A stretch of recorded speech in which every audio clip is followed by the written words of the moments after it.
நாங்க ஸ்டார்ட் பண்ண போறோம். இந்த இன்ஷாவா 35வது வசனத்தில் அல்லாஹ் நூறு சமாவாத்தி வல் அர்த். இது இந்த சூறாட முக்கியமான பகுதி. அதுக்கு வாரத்துக்கு நாங்க இதை கொஞ்சம் திருப்பி பார்ப்போம். ஏற்கனவே சொன்ன பகுதியை கொஞ்சம் திருப்பி பார்த்துக்கணும். நாங்க பார்க்க போறது இந்த சூறாட 3வது பகுதி. 3வது பகுதின்னு சொல்லி நாங்க சொல்லுவோம். முதலாவது பகுதி அல்லது முதல் 2 பகுதி மொத்தமா சொல்லிடுவோம். முதலாவது 2 பகுதியோட சேர்ந்து மனிதனை தூய்மையாக்குவதற்கான சட்டத்திட்டங்களை சொல்லும். சுருக்கமாக நாங்க சொன்னோம், விரிவுபடுத்தியலை சொல்லாம சொன்னால் மனிதர்களை தூய்மையாக்குவதற்கான சட்டத்திட்டங்களை சொல்லும். அப்படி என்ன சொல்ல வாரோம்னா, மனிதன் தூய்மையாவதில் ஒரு ஆக முக்கியமான இடங்கள்ல ஒன்று மனிதன் இருக்கிற காம உணர்வு. இன்னொரு மாதிரி சொன்னார், வேறொரு மாதிரி சொன்னார், மனிதன் பூமியோட ஒற்றத்துக்கு காரணம், வானத்தை நோக்கி உயராத்துக்கு காரணம், அல்லது ஆன்மீக ரீதியாக மனிதன் போகாத்துக்கு காரணம், அல்லாஹ்வுக்கு நெருக்கமாக ஆவாத்துக்கு காரணம் பௌதீக உலகத்தோட ஒட்டியது. அதான் காரணம். அது 2 தான். அதுதான், அது 2 விஷயம். ஒன்று வயிறு, இது முதலாவது காரணம். இதுல மூழ்கி போய், அதாவது பௌதீக உலகத்தை பொருளாதார ரீதியாக அனுபவித்தல் ஒரு காரணம். அது வயிறோடு நிக்கிறீங்களே, வயிற்று கொஞ்சம் சாப்பாடு இருந்தா போதும். ஆனா அதோட திருப்தி படுவோமா? திருப்தி பட மாட்டோம்.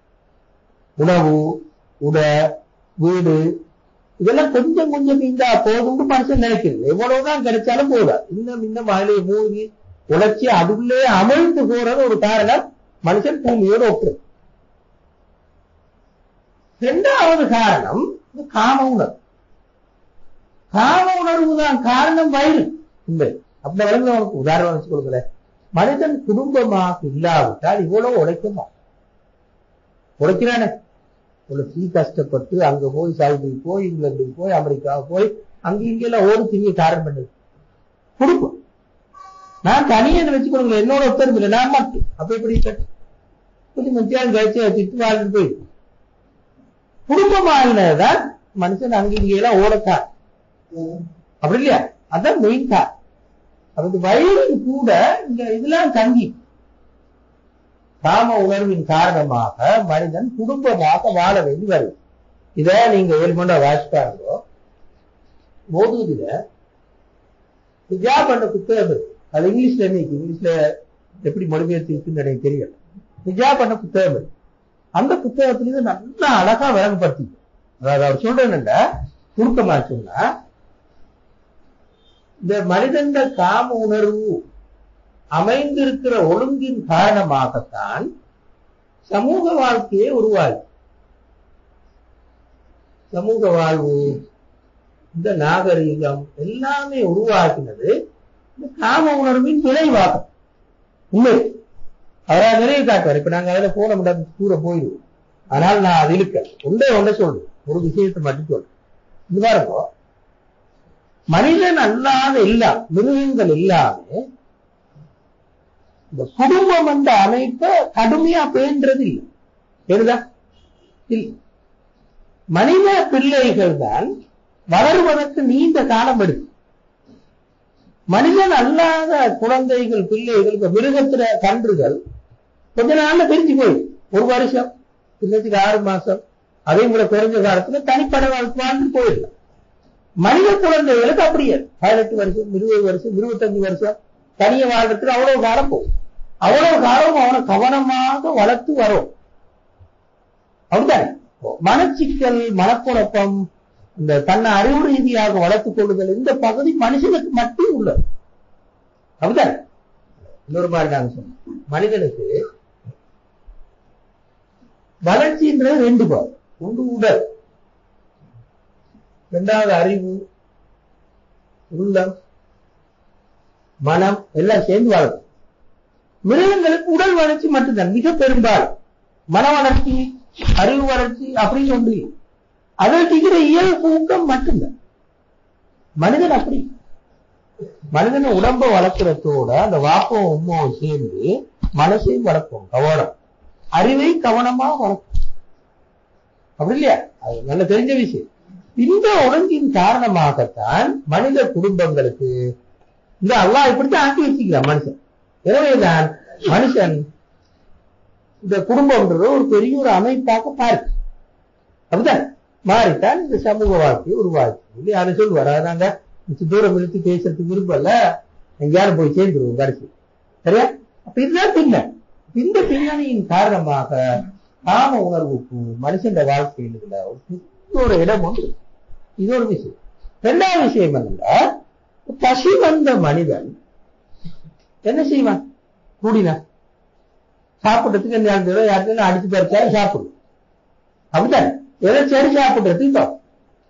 காம உணர்வு மேலிட்ட மனிதன் காம உணர்வோடு சம்பந்தப்பட்டு உருவாக்குற விஷயங்களை பார்த்தால் மனிதன் பைத்தியமாகும். எதையுமே விட்டு கொடுக்க ரெடியாகும். பெண்ணுக்காக கிரீடத்தை இழந்த மன்னர்கள் இருக்கிறாங்க இல்லையா? அப்படித்தான் ஒரு பெண்ணுக்காக எத்தனையோ எல்லாம் இழந்த மனிதர்கள் எல்லாம் இருக்கிறார். வாழ்க்கையை இழந்து படிப்பையும் இழந்து அந்த பெண் கிடைக்காத காரணமா தாடியையும் வளர்த்து இது இல்லாம ஒன்றும் இல்லாம வாழ்றோன்னு இருக்கிறார் தானே. அப்போ சூரத்துக்கு அது வேகம், சரியான வேகம். ஆனா பசி உள்ள மனிதனுக்கு அப்படி ஒன்று இல்லை. பசி வந்தா அப்படின்னு சீரில் யாரும் தெரிவிக்கின்ற. ஆனா காம உணர்வோடு சம்பந்தப்பட்ட அந்த பெண்ணுக்கும் ஆணுக்கும் உள்ள அந்த இன கவர்ச்சின்னு சொல்றது சாதாரணமான ஒன்று இல்லை. நீண்ட தூரத்துக்கு மனுஷன் வாழ்க்கையை கட்டுமையா அது பாரு. என்ன செய்யுமாண்டா கூடுதலாக அவனா பூமியோட ஒட்ட வச்சுக்கோ. இதை விடவும் கூடுதல், வயிறை விடவும் கூடுதல். வேறொரு யோசனையுமே அவனுக்கு கூடாது. அவனுக்கு முழுக்க முழுக்க அந்த யோசனைதான். மஜ்னூன் லைலா சொல்லுவோம். லைலா மஜ்னூன். மஜ்னூன் அவன் பேரில் உண்மையில பேரு கயஸ். மஜ்னூன் பேர் வச்சு பைத்தியமாகியா. அதனால மஜ்னூன் லைலாண்டே சொல்றோம். ரோமியோ ஜூலியஸ் பெரிய பெரிய காவியங்களுக்கு பின்னாடி இருக்கிறது இது. இந்த உணர்வு தான் பெரும் காவியங்களுக்கு பின்னாடி. நலவென்பா தமயந்தியோ அப்படி இல்லாட்டி ராமாயணமோ சொல்கிற மகாபாரதமோ அது சொல்றமே, எல்லாத்துக்கும் பின்னால் இருக்கிறது பெண். இந்த உணர்வு அப்படித்தானே எவ்வளவு தூரத்துக்கு பாதிக்கலாம் சொல்லி நான் அழகா வர. அந்த மனுஷன் உலகத்துல ஒரு நாளும் அல்லாஹ்வுடைய நிலையும் அவனுக்கு வராது. ஆன்மீக ரீதியா மேல போக மாட்டான். பூமியோட ஒட்டிடுவான். இந்த உணர்வுல சீர்படுத்தாது. இந்த உணர்வை கவனமாக சீர்படுத்தாதவன் பூமியோட ஒட்டிடுவான். அவனுக்கு வேற ஒன்றுமே ஓடாது. இந்த கருத்தை தான் இந்த குர்ஆன் சொல்ல வாருங்கன்னா, இதை ஒழுங்குபடுத்துவதற்கான சட்டங்களை தான் மேல சொல்லி முடிச்சு. இந்த சூறா சொல்லி முடிச்சது மேல சொல்லி முடிச்சு இதை ஒழுங்குபடுத்துவதற்கான சட்டம் ஒன்று. என்னது? கடுமையான தண்டனை. இந்த உணர்வை கட்டுப்படுத்துவதற்கு நெறிப்படுத்துவதற்கு முதலாவது கடுமையான தண்டனை. திரும்ப சமூக வாழ்க்கையின் போது இந்த வார்த்தையே வந்துடக்கூடாது. அதிகமா இந்த வார்த்தையில பாதிக்கக்கூடாது. பாதிக்கிற சாட்சிகள் இப்போ கவனமான அழகான சாட்சிகள் இல்லாட்டி அதுக்கும் தண்டனை. திரும்ப அந்த வார்த்தையை பாவித்ததன் காரணமாக ரசூலுல்லாஹ்வுடைய சமூகத்தில், அதாவது பின்னாம்பெரிய ஒரு தூய சமூகம், அந்த சமூகம் எப்படி ஒரு மாத காலம் குழம்பு போய்க்கும் என்று ஹதீஸில். திரும்ப இந்த செயல் சமூக வாழ்க்கையில கடுமையா பரவி போகாமல் இருப்பதற்கு எந்த நடவடிக்கைகள் எடுப்போம் அதை அப்படியே சொல்லிக் கொண்டு போம். முதலாவது, காம உணர்வை தூண்டக்கூடிய விஷயங்கள் இருக்கக்கூடாது சமூகம். அப்படித்தான். அதாவது ஒரு இளைஞன் இந்த குறிப்பிட்ட பெண்ணை திருமணம் முடிப்பதுதான் என்னுடைய வாழ்வின் நிச்சயம் இருக்கப்பட அப்படி ஒரு சூழல் சமூக வாழ்க்கையில் இருக்கு. அது எப்ப அந்த சூழல் வரும்னா அப்படியான நாவல், அதாவது உங்களுக்கு தெரியும் நாவல்கள்ல கடைசிக்கு என்ன ரெண்டு பேரும் கடையாளம் கடைசி போராடி அங்க போராடி இங்க போராடி அதை செஞ்சு இதை செஞ்சு உமா விட்டு வாப்ப விட்டு திரும்பி வைத்து எல்லா குழப்பம் வந்து கடைசி கல்யாணம் முடிச்சது முடியும். இல்லாட்டி தற்கொலை செஞ்சது முடியும். அந்த நாவல்களை வாசிக்கிற மனோனில அதான் லட்சியமாக்கும். அப்படியான ஆபாசங்கள் சமூகத்துல பரவக்கூடாது. இன்னல்லதீன யுஹிப்பூன அன் தஷீஅல் ஃபாஹிஷத்து ஃபில்லதீன ஆமனூ லஹும் அஸாபுன் அலீமுன் ஃபித் துன்யா வல் ஆখিরাহ 19 அதை சொன்ன. திரும்ப அந்த ஏனைய சட்டங்கள், பார்வையை தாழ்த்துதல், பெண்கள் அழகுகளை மூடிக்கொள்றது சொன்னா அந்த சட்டங்கள் எல்லாம் இதோட சேர்த்து இன்னொரு பெரிய ஒரு பகுதி இருக்குது. சூரத்து பக்கரா, சூரத்து தலாக், சூரத்து நிசா, இந்த சூறாக்கள் இன்னொரு பகுதி. தலாக்கோடு இதாவோடு சம்பந்தப்பட்ட நிறைய சட்டங்கள். இந்த சட்டங்களை எல்லாம் வைத்து அல்லாஹ் ஒழுங்குபடுத்திருக்கிறான். எப்படி மனிதன் காம உணர்வை குறிப்பிட்ட வரையறைக்குள்ளால் அழகா நெறிப்படுத்தலாம். அப்படி நெறிப்படுத்தினால் மனிதன் பூமியில ஒற்றவர்களுக்கு மேல வருவான், பூமிக்குள்ளால் மூழ்கி போவான். அதாவது காம உணர்வு பைத்தியம் முடிச்சவனா மாறி போயிருப்பான். அதிலிருந்து விடுதலை பெற்று அல்லாஹ்வோடு நெருங்குவதற்கு அவனால் கண்டுதான் இந்த சூறால ஆரம்பத்தில். எனவேதான் இந்த சூறா தொடங்கின அடுத்த பகுதியில் அல்லாஹ் 100 சமாவாத்தி கொடுத்தான். அல்லாஹ் வானங்கள் பூமியின் ஒளியாக இருக்கிறார். அந்த ஒளியை பார்க்கலும் யாருக்கண்டா, யாருக்கு? இதுல இருந்து நீண்டவர், ஆகாச சூழல் இருந்து நீண்டவனுக்கு தான் அந்த ஒளி உலகத்துல தெளிவே விளக்கு. அந்த ஒளியை பார்க்கிறது எப்படி போனாலும் வாப்பாவும் மகரியவும் மாட்டாங்களே இந்த உணர்வார குறிப்பிட்டவனுக்கு. வாப்பா, இது உம்மா, இது படிப்பு, இது முக்கியமான விஷயம், இது சீரியஸான விஷயம், இது ஒன்றுமே விளங்காது. அந்த உணர்வால பீடிக்கப்பட்ட மனிதன் அவ கோல் எடுக்காட்டி இவருக்கு சாப்பாடு கூட போகாது வாய், மற்ற எப்படி போன அப்படிதான் சாப்பாடே கண்ணு தெரியாது. என்ன காரணம்? ஒரு முறை கோல் எடுக்க அவ்வளவுதான். எனவே இந்த பைத்தியம் புடிச்சாக்களுக்கு ஒரு நாளும் அல்லாஹ்வுடைய பிரபஞ்சத்தில் அவனோட ஒளியா கண்ணு தெரியும். உனக்கு சாப்பாடே கண்ணு தெரியும், ஒளி எங்க தெரியும். எனவே அல்லாஹ் சொல்ல வார இந்த சூறால நடுப்பாகுது, சரியா நடுப்பாகுது. பாருங்க 64 வசனம் இந்த சூறா, இது 35 ஏறத்தான சரியா நடுவில். இந்த கட்டுப்பாடுகள் எல்லாம் ஒரு மனிதன் கவனமாக பேணினால், அதே மாதிரி அந்த முஸ்லிம் சமூகத்துல தலாக்கு இதா அதோடு சம்பந்தப்பட்ட சட்ட சிட்டங்களும் சரியா பேணப்பட்டால் மைண்ட் எல்லாம் ஃப்ரீயா, மைண்ட் ஃப்ரீயான்னு சொல்லுவோம், இதுகளும் ஃப்ரீயா. இப்ப அந்த மனுஷனுக்கு அல்லாஹ்வுடைய ஒளியை பார்க்க. எனவே தான் அல்லாஹ் தஆலா இங்க அல்லாஹ் 100 சமாவாத்தி ஆகும் என்று இந்த ஆயத்தை தொடங்கினான்னு நாங்க சொல்றோம். இப்ப நாங்க பார்ப்போம், இந்த அல்லாஹ் தஆலா பொதுவாக இந்த இரண்டாவது இதை பாருங்க, சூறாவின் இந்த பகுதி சட்டங்களுக்கு இடையே அமைந்துள்ளது. அப்படித்தானே? சூறாவோட கொஞ்சம் அறிமுகம் தானே. நாங்க பார்த்த எல்லாம் சட்டம். அல்லாஹ் 100 சமாவாத்துகள் இருந்து ஸ்டார்ட் பண்ணதானே, அது போய் முடியும் 45 வருஷம் நேரத்துக்கு முடிஞ்சதுக்கு போற மறுபடியும் திரும்பவும் சட்டங்கள் ஸ்டார்ட் பண்ணும். திரும்பவும் அது போய் கொஞ்சம் தூரத்துல மறுபடியும் சட்டம், இந்த அனுமதி தேட்டலோடு சம்பந்தப்பட்ட இன்னும் கொஞ்சம் சட்டங்கள் வரும். சரியா? அப்ப ரெண்டு இந்த சூறால முதல் பகுதியில சட்டம், கடைசி பகுதியில சட்டம், நடுவுல இந்த ஆயுள். இதுதான் இந்த சூறா அமைப்பு. சரியா? அப்ப நீங்க பாருங்க, ஏனைய சூறாக்கள் கூட நாங்க வழங்குறதுக்காக சொல்றேன். ஏனைய சூறாக்கள் உதாரணமா வச்சு கொடுக்கல, சூரத்துல் பக்கரா வச்சுக்கொள்வோம். சட்டங்கள் சொல்லப்பட்ட சூறாக்கள்ல இன்னொரு முக்கியமான சூறா, அதாவது இந்த இப்ப நாங்க சொல்ற இந்த பகுதியோடு சம்பந்தப்பட்ட சட்டங்கள் குடும்ப வாழ்க்கையோடு சம்பந்தப்பட்ட நிறைய சட்டங்கள் ஒரு பகுதியில் அப்படியே இருக்கு. சூரத்து பக்கரால ஒரு பெரிய ஒரு பகுதி அது இருக்கு, ஏனைய சட்டங்களும் இருக்கு. அதே மாதிரி உதாரணமா சூரத்து தலாக் இந்த சூரா இல்ல 12 வசனங்கள் தான் இருக்குது. ஆனா அதுல முதல் அறவாசி சட்டம், ஏறத்தாழ 5-6 வசனங்கள் முழுக்க சட்டம் சூரத்தலா. சரியா? இந்த சட்டங்கள் சொல்ற சூறாக்கள் எல்லாத்தையும் நாங்க எடுத்து பார்த்தா அல்லாஹ் தஆலா சட்டங்களை வெறுமனே சொல்ல வருதா? அதாவது அல்லாஹ் தஆலா இந்த சட்டங்களை மட்டும் சொல்லல. அந்த சூறா சட்ட புத்தகம் மாதிரி இல்லை. எந்த சூறாவுமே சட்ட புத்தகம் மாதிரி இல்லை.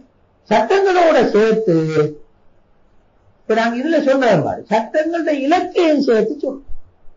சட்டங்களோட இலக்கு என்னன்னு சொல்லும். சில சூறாக்கள் சொல்லும், சில இந்த ஆயத்துகள் சொல்லும்.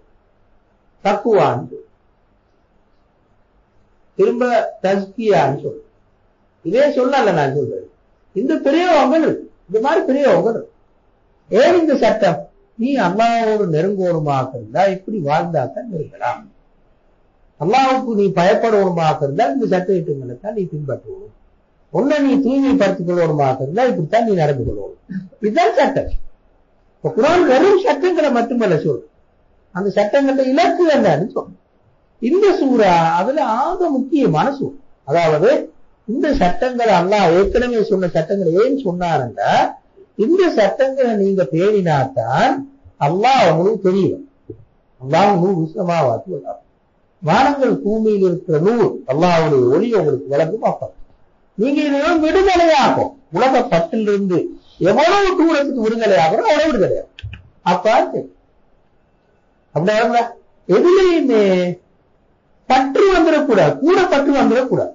எவ்வளவுக்கு உங்களுக்கு உலக பொருட்கள் மீது பற்று குறையுதோ அந்த அளவுக்கு அல்லாஹ் வரணும். உதாரணத்துக்கு பாருங்களேன், இப்ராஹிம் அலைஹிஸ்ஸலாம் அவங்களுக்கு அல்லாஹ் நல்லா வயசாளி ஆயினத்துக்கு ஒரு புள்ள வைக்கும், இஸ்மாயில் அலைஹிஸ்ஸலாம் புள்ள வைக்கும். ஏன் அறுக்க சொன்ன? அந்த பிள்ளையின் மீது கூட பற்று வருமா இல்லையா? அவ்வளவு வயசாளி ஆயினத்துக்கு ஒரு பிள்ளை ஒண்ணு கிடைச்சா சரியான ஒரு பற்றும் அன்பும் இறப்பும் வந்து. ஏன் அறுக்க சொன்னா உண்மையில பிள்ளையா இருக்க இல்ல, இந்த பிள்ளையின் மீது கொண்ட கடுமையான பற்ற அறுக்க சொன்னது வேற ஒன்று பண்ண. எனக்கு அறுக்க சொன்னது வேற ஒரு காரணம் ஒன்று இல்லை, அந்த பற்ற அறுக்க சொன்ன. அப்ப இப்படி மனிதர்கள் உலகத்தின் மீது கொள்ற பற்ற அறுப்போம், அறுக்கிற அளவுக்கு அல்லாஹ் இருக்கு. அதுல ஆக கடுமையான பற்று தான் இது. நாங்க சொல்றோம் இந்த சூரா சொல்ல கடுமையான பற்று. அதிலிருந்து விடுதலை பெற்ற மனுஷனுக்கு தான் அல்லாஹ்வை பார்க்கு. அல்லாஹ் நல்ல தெளிவா இருந்தாலும் விடுதலை பெறாத மனிதனுக்கு ஒரு நாள் பார்க்கு. இந்த உண்மையைத்தான் இந்த சூரா என்று சொல்லுவார். அதுதான் இந்த சூறாட சட்டங்கள் இலக்கு. நீங்க அந்த அடுத்த வசனங்களை வாங்கிச்சோன்னா தெளிவா வரும். அப்ப நாங்க கொஞ்சம் கொஞ்சமா பார்ப்போம். பாருங்க, 35வது வசனம் என்ன சொல்லுதுன்னா, பிறவன் காப்பு இந்த கருத்தை சொல்லு. நீங்க அந்த உங்களோட இதுல பார்த்துக்கணும் மொழிபெயர்ப்ப. அல்லாஹ் நூறு சமாவாத்தி வல் அர்த். நான் மொழிபெயர்க்கல, மொழிபெயர்த்து முடியல, டைம் போகும். சரியா? நாங்க இப்படி சொல்லுவோமே, மொத்தமா சொல்றேன்னா ஒரு ஆயத்தா மொழிபெயர்த்து கொண்டிருந்தால் டைம் போயிடும். மொத்தமா சொன்னால் குர்ஆன் சொல்லுன்னா இப்படி சொல்லு. இந்த மாதிரி போட்டிக்கிற அப்படியே அல்லாஹ்வுடைய ஒளி உதாரணம் சொல்லும். அது என்னன்னா பின்னால பார்ப்போம். அல்லாஹ் நூறு சமாவாத்தி வல் அர்த். அல்லாஹ் வானங்கள் பூமியின் ஒளியாக இருக்கிறார் சொல்லிட்டு பிறகு அப்படின்னா கருத்து என்ன? அல்லாஹ் இந்த பிரபஞ்சத்தின் ஒளி. நாங்க பின்னால பார்ப்போம். அதுக்கு ஒரு உதாரணம் சொல்லு. இது மோடாவ. இப்ப நாங்க அடுத்த வசனத்துக்கு பாருவோம், 2வது வசனத்துக்கு பாருவோம். அதாவது 36, 37, 38வது வசனத்துக்கு பாருவோம். இந்த வசனம் பாருங்களேன், 35, 36, 37, 38 இந்த வசனங்களை பார்த்தால என்ன இருக்குன்னா, அல்லாஹ்வுடைய இந்த ஒளி அல்லாஹ்வுடைய வீடுகள் இருக்கு. அந்த வீடுகள்ல அல்லாஹ்வை துதி செய்யக்கூடிய ஆட்கள் இருப்பாங்க. நீங்க வாசி பாருங்க, அதுல அப்படியே ஃபீ புயூத்தின் அதின அல்லாஹு அன் துர்ஃபா வ யுذ்கர ஃபீஹா இஸ்முஹு. சொல்லி பாருங்க, வந்து ஃபீ புயூத்தின் அதின அல்லாஹு அன் துர்ஃபா வ யுذ்கர ஃபீஹா இஸ்முஹு யுஸப்பிஹு லஹு ஃபீஹா பில் குதுவி வல் ஆசால் ரிஜாலு லா துல்ஹீஹிம் திஜாரத்துன் வலா பைஉன் அன் திக்ர். சரியா? அந்த பிரபஞ்சத்தில் இருக்கிற ஒளி எங்க இருக்கும்? அல்லாஹ்வுடைய வீட்டில். மனம் பின்னால் விரிவா பார்ப்போம். வீட்டில் அந்த வீடுகள்ல இந்த மனிதர்கள் இருப்பாங்க, இந்த ஒளியை தேடுற மனிதர்கள் இருப்பாங்க. இப்ப அடுத்தது 39, 40வது வசனம் நீங்க பார்த்தா, இறை ஒளி தராதோ இந்த வாழ்க்கைக்கு பொருளில் அது ஒரு காணல் நீராயிருக்கு, இல்லாட்டி இருண்ட வாழ்வாய். இந்த வாழ்க்கை அல்ல, ஒரு காணல் நீர் வாழ்ற மாதிரி தெரியும், மேல வாழ அத ஒரு பெரும் இருட்டுள்ள அவங்க அது சொல்லு. இதான் அடுத்த சொல்லு. அப்ப இந்த சூறாவை நாங்க பார்த்தால், இந்த பாதையை நாங்க பார்த்தால் 2 பாதை அப்படித்தானே. ஒன்று என்ன சொல்லுது? அல்லாஹ் பிரபஞ்சத்தின் ஒளி, அத சில மனிதர்கள் பெற்று போகிறார். வேறு சிலர் பெற்றுக் கொள்ளாதன் காரணமாக அவனோட வாழ்க்கை காணல் நீராகும் அல்லது கடும் இருட்டுல வாழ்க்கை சொல்லு. அப்படியே நேரடியா நான் சொல்லிப்பா அதே அமைப்பில் இப்படி சொல்லு. அது பிறகு நாங்க பார்த்தால் அது கருத்த வசனங்கள் நாங்க பார்த்தோம். அதாவது 41வது வசனத்திலிருந்து 45வது வசனம் வரை பார்த்தோம். 41 இருந்து 45 வரை பார்த்தோம். பாருங்க, 40 நீங்க பார்த்து கொடுங்க வசனம் பார்த்துக்கோ. 41 இருந்து 45 வரை நீங்க பாத்தீங்கன்னா அதுல முழுக்க ஒவ்வொரு பகுதியாக அல்லாஹ் தஆலா இந்த அல்லாஹ்வுடைய பிரபஞ்சத்தை பார்க்குமாறு சொல்ற. பார்த்தால் என்ன வழங்கும் என்றால் இந்த ஒளி வழங்கும். ஏற்கனவே சொன்னது அல்லாஹ் நூறு சமாவாத்தி அறுத்தானே அந்த ஒளி வழங்கும் சொல்றேன். எப்படி தொடங்கி வைக்கிறான் என்றால் இந்த வசனத்துல அல்லாஹ் தஆலா தொடங்கி வைக்கிறான். எப்படி அலம் தர 41வது வசனத்தை 41வது வசனத்தை பாருங்களேன். இதை பொறுப்பு அதாவது அல்லாஹ்வுடைய ஒளி கிடைக்காதவருக்கு அந்த வாழ்க்கை காணல் நீரா அழிக்கும். ஆனால் இருட்டுல விழுவாங்க அப்படி சொன்னதுக்கு பிறகு அதோடு ஸ்டார்ட் ஆனது 41வது வசனம்.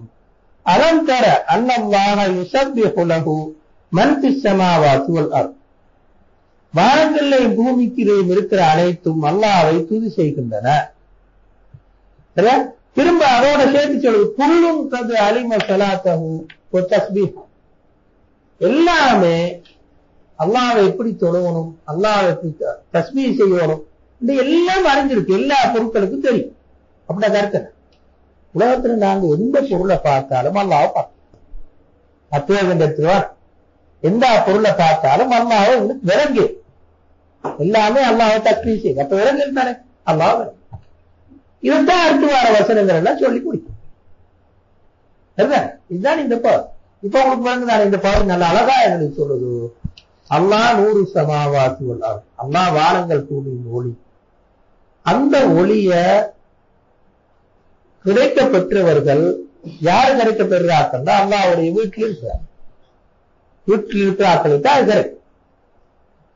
சரி, திரும்ப அது கிடைக்க பெறாதவர்கள் இந்த வாழ்க்கை அல்ல. வாழ்ற மாதிரி அவங்களுக்கு இருக்குது. ஆனா வாழ்க்கை அது காணல் நீர் வாழ்க்கை அல்ல.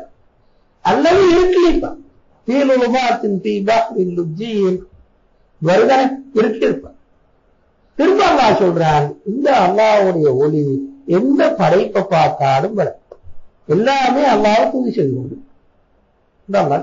இதுதான் நீங்க இப்ப நாங்க பார்க்க போற 45வது வசனம் வரை உள்ள பகுதி. பிறகு உங்களுக்கு விளங்குது அல்லாஹ் சட்டங்களை மேல சட்டங்களை சொல்லு. காம உணர்வை வெளிப்படுத்துவதற்கான சட்டங்களை மேல சொல்லிட்டு திரும்ப 45வது வசனத்துக்கு பிறகும் சொல்லு. நடுவுல இந்த பாதியை போட்டு இப்ப நாங்க பார்த்து இந்த பாதியை போட்டு அது என்ன அல்லாஹ் என்று சொல்ல வராங்க. அல்லாஹ்வுடைய இந்த ஒளியை நீங்க விலகிக் கொள்ளணுமாக இருந்தா கண்டிப்பா உங்களுக்கு இந்த காம உணர்வோடு சம்பந்தப்பட்ட இந்த சட்டத்திட்டங்களை மிகவும் கவனமாக பேணினால் அப்ப உங்களுக்கு அல்லாஹ்வுடைய இந்த ஒளி விளங்கும். இதெல்லாம் இப்ப நாங்க இன்ஷா அல்லாஹ் அடுத்த பார்ப்போம். இந்த ஆயத்துல ஒவ்வொன்றா பார்க்கறதுக்கு பார்ப்போம். இப்ப அந்த ஆயத்தை பாருங்க. அல்லாஹு நூறு சமாவாத்தி வல் அர்த் சொல்லிட்டு அல்லாஹ் வானங்கள் பூமியில் ஒளியாக இருக்கு. அல்லாஹ் வானங்கள் பூமியில் ஒளியாக இருக்கிறார் சொல்லிட்டு திரும்ப அந்த ஒளிக்கு உதாரணம் சொல்லுங்க. மசலு நூறு அவருடைய ஒளிக்கான உதாரணம் வந்து திரும்ப இப்படி ஒளிக்கான உதாரணம் இதை சொல்லு. அந்த வசனத்தை விளங்கிட்டு நாங்க என்ன எப்படி உதாரணம் சொல்லு. மசல் ஒரு கமிஷ்காத்தில் ஈஹா மிஸ்பா ஒரு விளக்கு உள்ள ஒரு மிஷ்காத்தை ஒத்ததாகும் சொல்லு. கமிஷ்காத்தில் ஈஹா மிஸ்பா விளக்கு உள்ள ஒரு மிஷ்காத்தை ஒத்ததாகும் சொல்லு. மிஷ்காத்தண்டா பழைய வீடுகள் இருக்கும். இந்த ஜன்னலுக்கு மேல ஒரு வட்டமாயிக்கும் ஒரு துளை ஒன்று பழைய வீடுகள்ல மேல இருக்கும் வட்டமா. அதுக்குத்தான் இந்த மிஷ்காத்துன்னு சொல்லு. மொழியில மிஷ்காத்துன்னு சொன்னா இப்ப இல்ல பாக்குறதுக்கு இல்ல.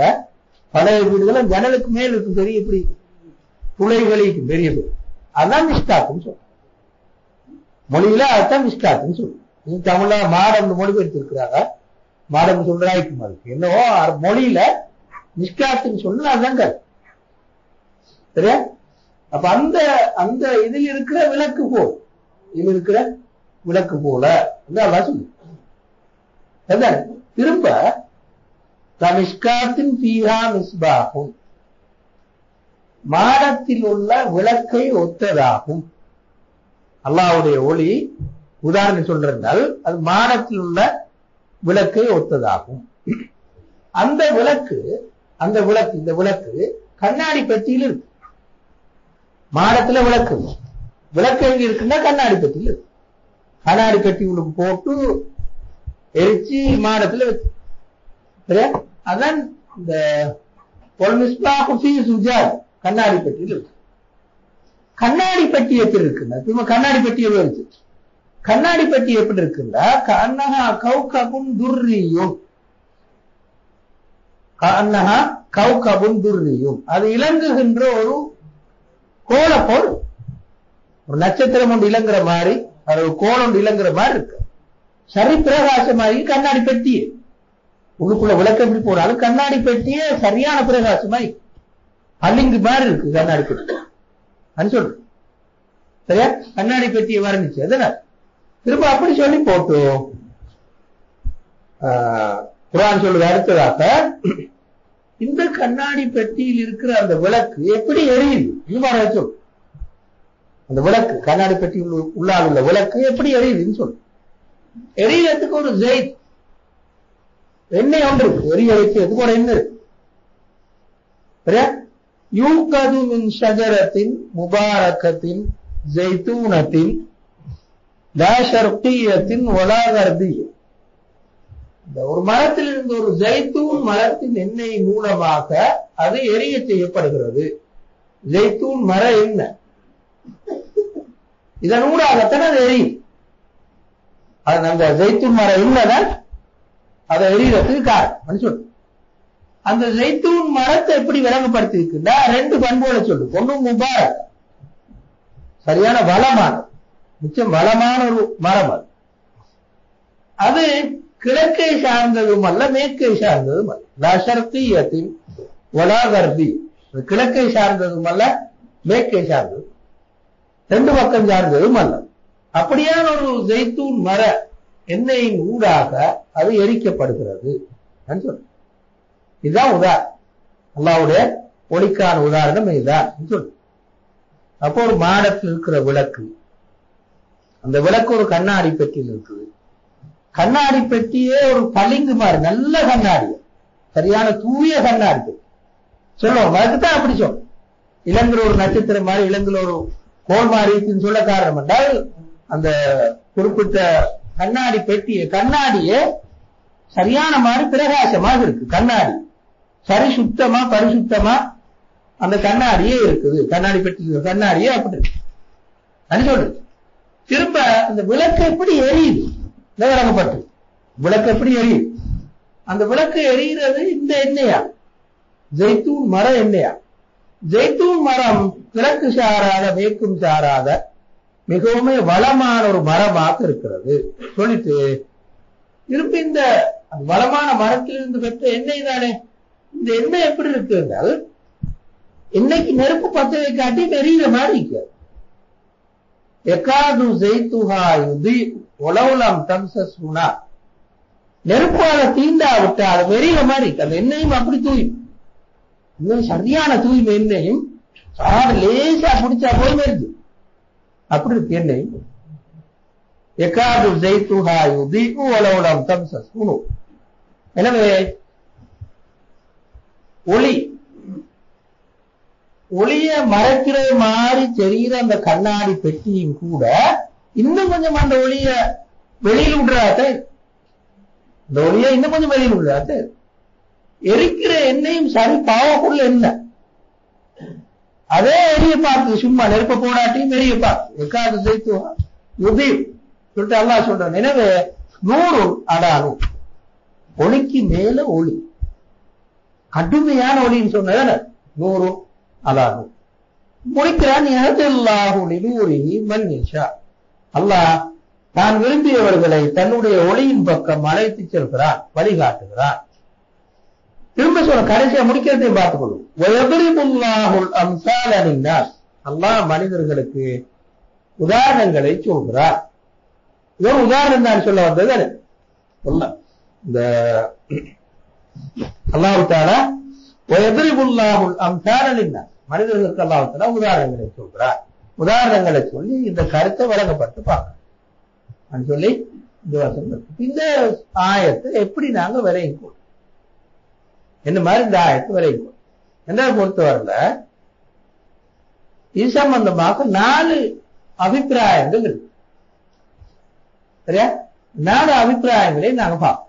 ஒன்று பழைய தப்சீர்கள், பலது இமாம் இப்னு கஸீர், இமாம் தபரி, இன்னும் பழைய தப்சீர்கள் பலது இதை விளங்கப்படுத்தும் போது இங்க சொல்லப்பட்ட இந்த உதாரணம் இந்த மனித உள்ளத்துக்கு சொல்லப்பட்ட உதாரணம் சொல்லிருக்கிறார். அல்லாஹ்வுடைய ஒளி மனித உள்ளத்துல எப்படி இருக்கு? மஸலு நூரிஹி ஃபில் முஃமின், முஃமின் உள்ளத்துல அல்லாஹ்வுடைய ஒளி எப்படி இருக்கு? சரியா? இந்த இங்க சொல்லப்பட்ட பாருங்களே, மஸலு நூரிஹி அப்படித்தான் தொடங்குது. மஸலு நூரிஹி அல்லாஹ்வுடைய ஒளி. அல்லாஹ் வானங்கள் பூமியின் ஒளியாக இருக்கிறான். அந்த ஒளிய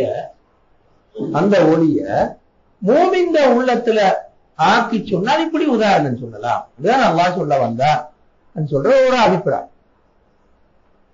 இது ஒரு அபிப்பிராயம். இது இப்னு அப்பாஸ் சொன்னதாகவும் சில ரிவாயத்துகள். இப்னு அப்பாஸ் எப்படி சொன்னாங்கன்னா, மஸலு நூரி மன் ஆமன பிஹி, அல்லாஹ்வை ஈமான் கொண்டவர்களுக்கான உதாரணம் இப்னு அப்பாஸ் சொன்னதாகவும் சில ரிவாயத்துகள் இருக்கு. சரியா? அந்த பின்னணியை வச்சு சில தப்சீராசிரியர்கள், இப்ப நாங்க சொன்ன மாதிரி இமாம் இப்னு கஸீர் போன்ற தப்சீராசிரியர்கள் இதுக்கு மஸலு நூரிஹி ஃபீ கல்பில் முஃமின், ஃபீ கல்பில் முஃமின், மூமினுடைய உள்ளத்தில் அவனுடைய உதாரணம், அவனுடைய ஒளிக்கான உதாரணம் என்று இந்த சொன்னதாக பழைய தப்சீராசிரியர்கள்.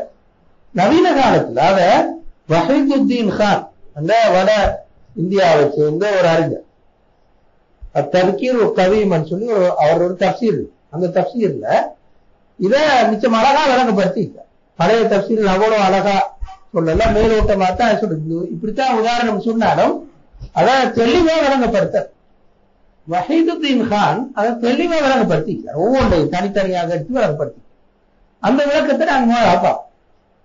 மோலாவர் சொல்றாரு, இங்க சொல்ற அந்த ஒளி இந்த சொல் மோலாவர் தான் மஸலு நூரிஹி சொல்ற அவனுடைய ஒளிக்கு உதாரணம்.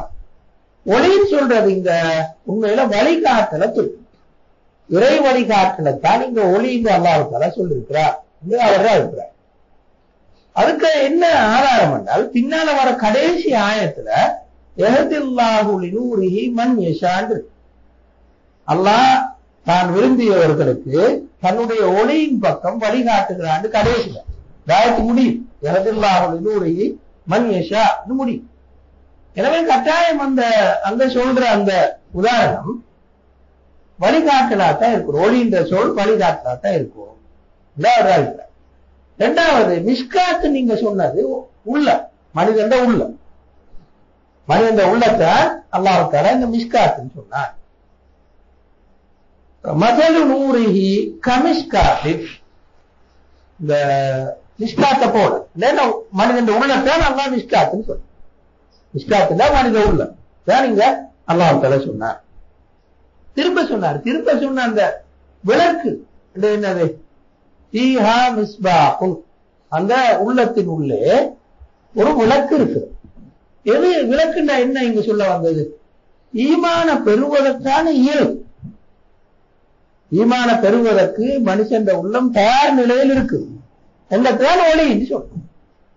அல்லாஹ் தஆலா இந்த விளக்குன்னு சொல்றோம். விளக்குன்னு சொன்னது ஈமான பெறுவதற்கு மனிதன் உள்ளம் அல்லது ஒரு மூமின் உள்ளம் தயாராக இருக்கிறது. அதைத்தான் இங்க சொல்லுவோம். இந்த விளக்குன்னு சொன்னது அடுத்த பகுதி எல்லாம் பின்னால் இருக்கு கடைசி கண்ணாடி பெட்டி, என்ன ஜெய்தூன் மரம், கிழக்க சேர்ந்தமல்ல மேற்கு சேர்ந்தமல்ல, இதெல்லாம் என்னென்றால் இந்த ஒளி அல்லது இந்த மிஸ்பா அதாவது விளக்கு எவ்வளவு தூரம் இந்த பவர்ஃபுல்லானது, எவ்வளவு கடுமையானது சொல்றோம். அதான் நீங்க சொல்ல வந்த கருத்து சொல்லி அவர் சொல்ற.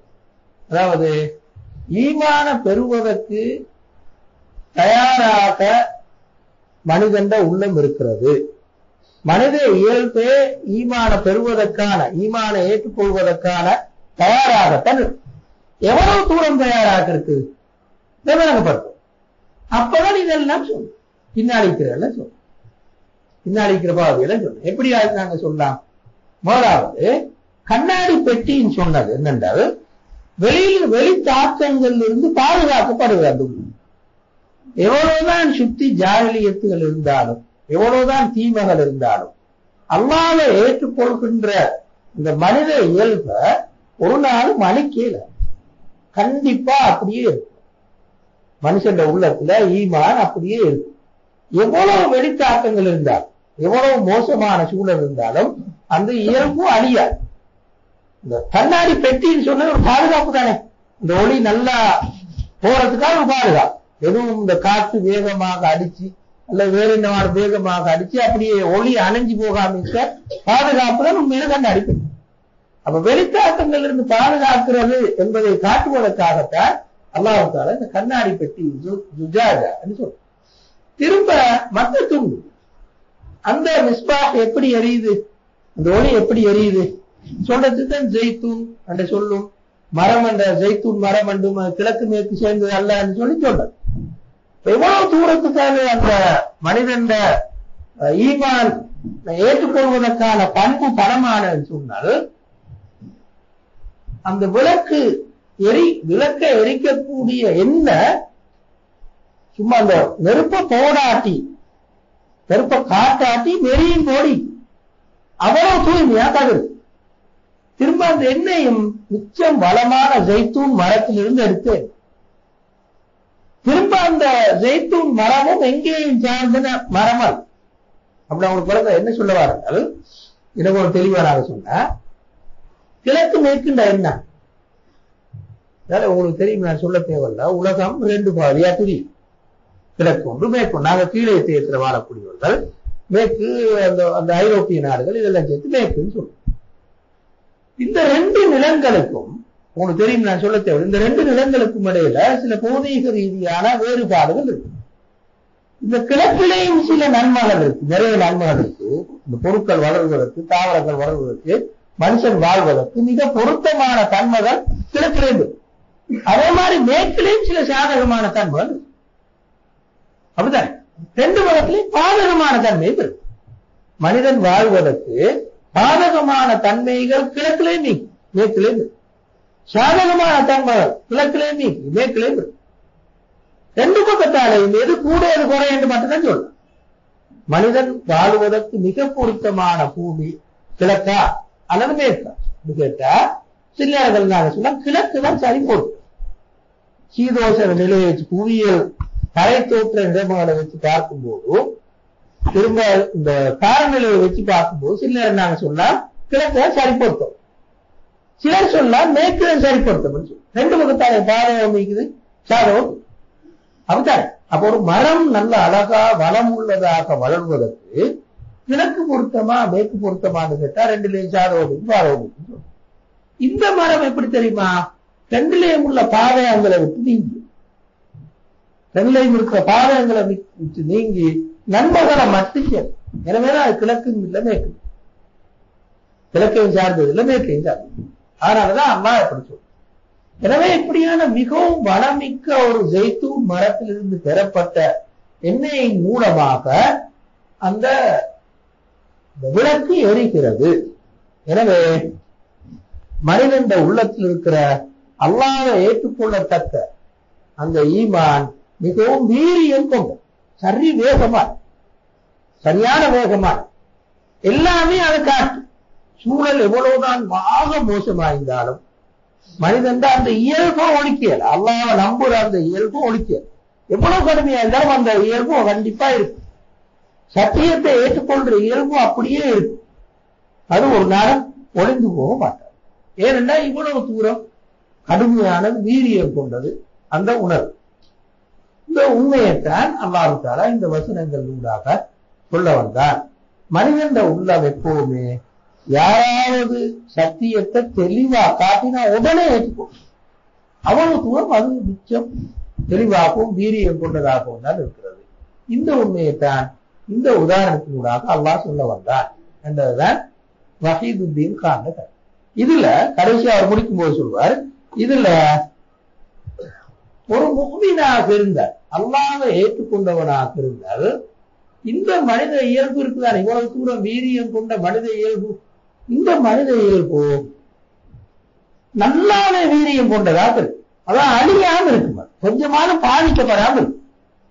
ஆனால் சரியான தூது கிடைக்காத வந்த உள்ளம், அல்லாஹ்வுடைய தூது சரியா கிடைக்காத வந்த உள்ளம் மட்டும் சில பாதிப்புக்கு உட்பட்டு, அதான் ரெண்டுக்குள்ள வித்தியாசம்.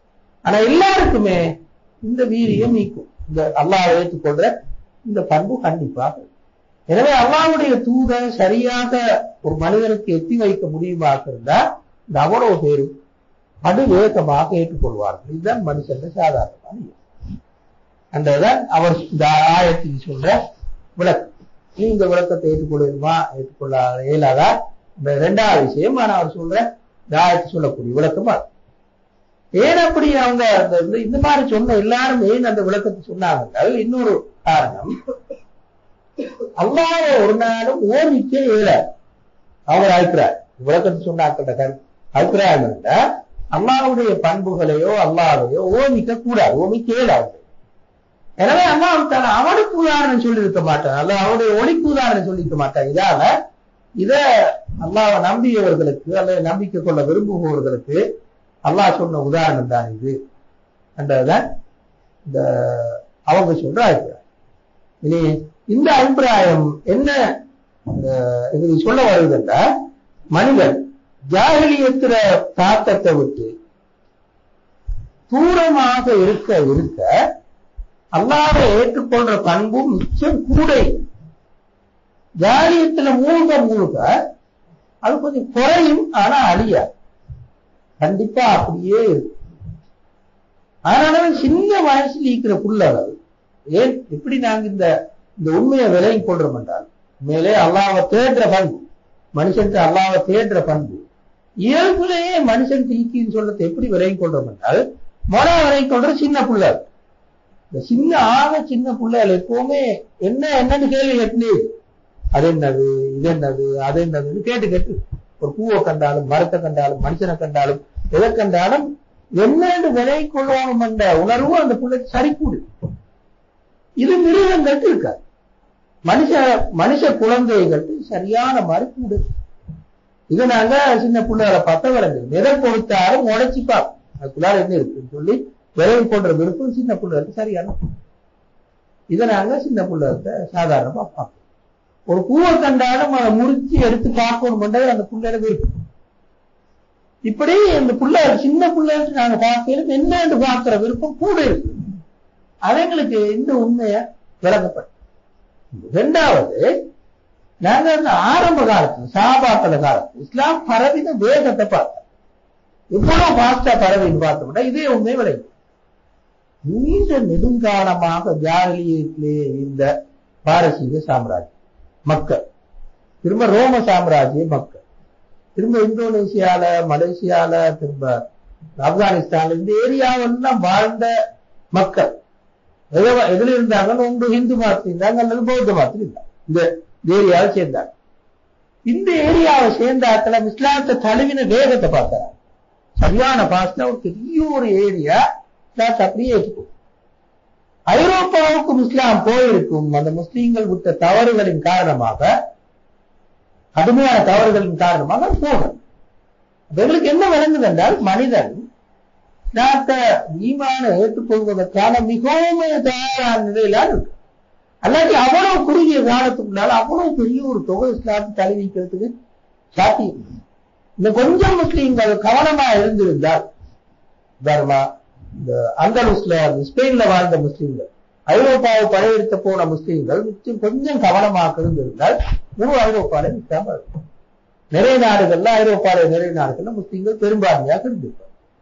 எனவே அதெல்லாம் சேர்த்து எங்களுக்கு காட்டுது இயல்பாக மனிதன்கிட்ட அல்லாஹ்வை ஏற்றுக்கொள்ளக்கூடிய, ஈமானை ஏற்றுக்கொள்ளக்கூடிய மனோநிலை இருக்கு, இயல்பு இருக்கு.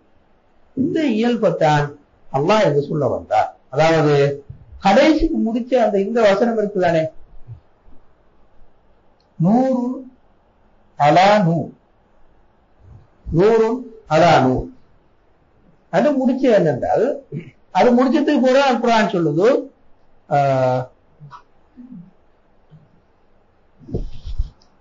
யஹ்தில்லாஹு லிநூரிஹி மன் யஷா.